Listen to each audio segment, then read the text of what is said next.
ዘፈንን በሚመለከት የእግዚአብሔር ቃል ምንድነው የሚለው? ዘፈን ኃጢአት፣ ዘፈንም ዘፋኝነትም ኃጢአት። ዘፋኝ ኃጢአትን የሚተገብር ነው፣ ዘፈን ኃጢአቱን። ስለዚህ ዘፈን ኃጢአት ከሆነ ዘፋኝ ኃጢአተኛ። ዘፈን ከጣዖት አምልኮና ከዝሙት ከዳንኪራ ከአጋንንት አምልኮ ጋር በቀጥታ ተዛማጅነት ያለው ጉዳይ ነው። ሁለት ነገሮች አሉ፣ መዝሙር አለ፣ ዘፈን አለ። መሃል ቤት ሌላ ምንም የለም። እደግመዋለሁ፣ ዘፈን አለ፣ መዝሙር አለ። በመሃል የሚባል ነገር የለም። ሌላ ከዘፈንና ከመዝሙር መሃልም ወዲያም ወዲህ የምታስቀምጠው ምንም ነገር የለም። ዘፈን የሚባል ነገር አለ፣ አጋንንታዊ ነው፣ ጣዖት አምልኮ አለው፣ ዝሙት አለው፣ ውስጡ እግዚአብሔርን የሚያስክዱ አደገኛ አካሄዶች አሉት። መዝሙር አለ፣ ለእግዚአብሔር ማዜም፣ ቅድስና፣ እውነት፣ ጽድቅ፣ ሰማይ። በእነዚህ በሁለቱ መካከል ሌላ ብሪጅ የለም። ዘፋኝ ነው፣ ዘፈን ኃጢአት ነው፣ አለቀ። ይሄን ደግሞ መጽሐፍ ቅዱስ የተገለጠ የሥጋ ሥራ ብሎ ይጠራዋል። በገላትያ ምዕራፍ 5 ላይ የተገለጠ የሥጋ ሥራ ነው ይልና ይሄን የሚያደርግ ወደ እግዚአብሔር መንግሥት አይገባም ይላል። አንደኛው ነጥብ እሱ። በአዲስ ኪዳን ስንመለከት የመጀመሪያው ነጥብ ዘፋኝ መንግሥተ ሰማያት እንደማይወርስ ይናገራል፣ ግልጽ ነው። ሁለተኛ በአዲስ ኪዳን ዘፈን የነቢያት አንገት የተቆረጠበት ሪዝን ሆኖ በመጽሐፍ ቅዱስ ተጽፏል። ጽድቅንና ቅድስናን ስለሚቃወም የእግዚአብሔርን መንግሥትና የእግዚአብሔርን ስም ስለሚቃወም ይሄ የዲያብሎስ አሰራር ስለሆነ የነቢያትንም መንፈስ የአገልግሎትንም መንፈስ ይቃወማል። በዘመኑ በማቴዎስ ወንጌል 12 ላይ እንደተጻፈው ዮሐንስ እውነትን በመናገር በኤልያስ መንፈስና ኃይል ይንቀሳቀስ የነበረ ሰው። ስለዚህ ምን አድርጎታል? ዘፈኑ ከዮሐንስ መንፈስ ጋር ተቃውመዋል። ትክክል አይደለም። ኦኬ፣ ዘፈን ኃጢአት ነው።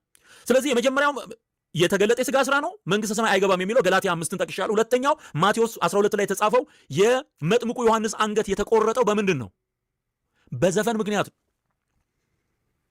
ዮሐንስ ይቃወም ስለነበር መጥምቁ ዮሐንስ ንጉሱንና በዘመኑ የወንድሙን ሚስት አግብቶ ይኖር ስለነበር ያንን ሲቃወም የነበረውን ሰው ሚስት ሆና የኖረችው በጣም ጥላቻ ስለነበራት የዮሐንስን አንገት በወጪት ቆርጠው እንዲሰጡሽ ለምኝ ብላ ለንጉሱ ጠይቃ የዮሐንስ አንገት ተቆርጦ በወጪት ተደርጎ ተሰጣት ይላል።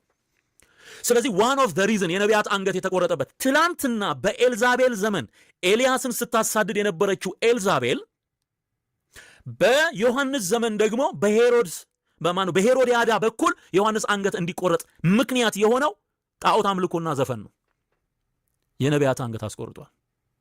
የእግዚአብሔር መንግሥት ጠላት ነው ዘፈን። መንፈሳዊ አይነት ሲበራ አታደንቅም፣ ያስጠላሃል፣ ያቅለሸልሻል። በጣም ይዘገንን ነገር ነው። የእግዚአብሔር መንፈስ ያለበት ሰው ይሸክከዋል ስል እግዚአብሔር ምስክሬ ነው። እሺ፣ ይህን ደግሞ ዛሬ በማስረጃ ያሳያለሁ ማለት ነው። ሁለተኛው ጉዳይ ይሄ ነው። ሌላው በዮሐንስ ራእይ ምዕራፍ 21 ላይ እንደተጻፈው ከከተማዋ ውጪ የሚሆኑ እንዳሉ ይናገራል። ዘፈን የተገለጠ የሥጋ ሥራ ነው፣ ኃጢአት ነው። ዘፋኝም እንደዛው።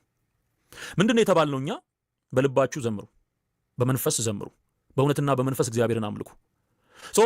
ዘፈን በአንዳንድ የኦርቶዶክስ መምህራን ዘንድ ለአገር ለእንትን ተብሎ ተሸንሽኖ ዘፈን እንዲዘፈን አፕሪሼት የሚያደርገው የእምነት ተቋም ኦርቶዶክስ ነው። ይሸልማል፣ ዘፋኞችን ይሸልማል። ዘማሪ ያባርራል፣ ዘፋኝ ይሸልማል። ማን? ኦርቶዶክስ። ከዚህ በፊት ያቀረብኳቸው በጣም ብዙ ማስረጃዎች አሉ። ወደ ብሉይ ኪዳንም ስንሄድ ዘጸአት ምዕራፍ 32 ቁጥር 6 ላይ በነጋውም ማልደው ተነስተው የሚቃጠል መስዋዕት ሰው፣ የደህንነት መስዋዕት አቀረቡ፣ ሕዝቡም ሊበሉና ሊጠጡ ተቀመጡ፣ ሊዘፍኑም ተነሱ ይላል። ይሄ ዘፈን ሙሴ ከተራራው እስኪወርድ ድረስ እስራኤል የዘፈነው ዘፈን በእግዚአብሔር ዘንድ አጸያፊ ነበር፣ ከጣዖት አምልኮ ጋር የተቀላቀለ ነበር። አሁን ይሄንን ስነግራችሁ አስተውላችሁ ስሙ። ይሄ የድል ነሺዎች ድምፅ አይደለም ማለት ገና ተራራው ላይ ያለ ሙሴ ሰምቶታል። አጸያፊ ነገር ስለሆነ ከተራራው ላይ ሆኖ በመንፈስ ሲመረምረው ኢያሱ የምሰማው የድል ነሺዎች ድምፅ ነው ሲለው ኖ ይሄ የድል ነሺዎች ወይም ደግሞ የአሸናፊነት ድምፅ አይደለም፣ ይሄ የዝማሬ ድምፅ አይደለም፣ ይሄ የዘፈን ነው፣ ይሄ የርኩሰት ነው፣ ይሄ ጣዖት አምልኮ ነዋል። እውነትም ሲመጣ ጽላቱን ሁለቱን ጽላት ተቀብሎ ሲመጣ ጥጃ ከበው ይዘፍናሉ፣ ያመልካሉ። አሮን ሰርቶላቸው ባይ ዘ ዌይ ኢትዮጵያም ይዘፈን፣ አሜሪካ አውሮፓም ይዘፈን፣ አውስትራሊያ ዘፈን የሚሰራው የአጋንንት መንፈስ ነው በዘፈን ውስጥ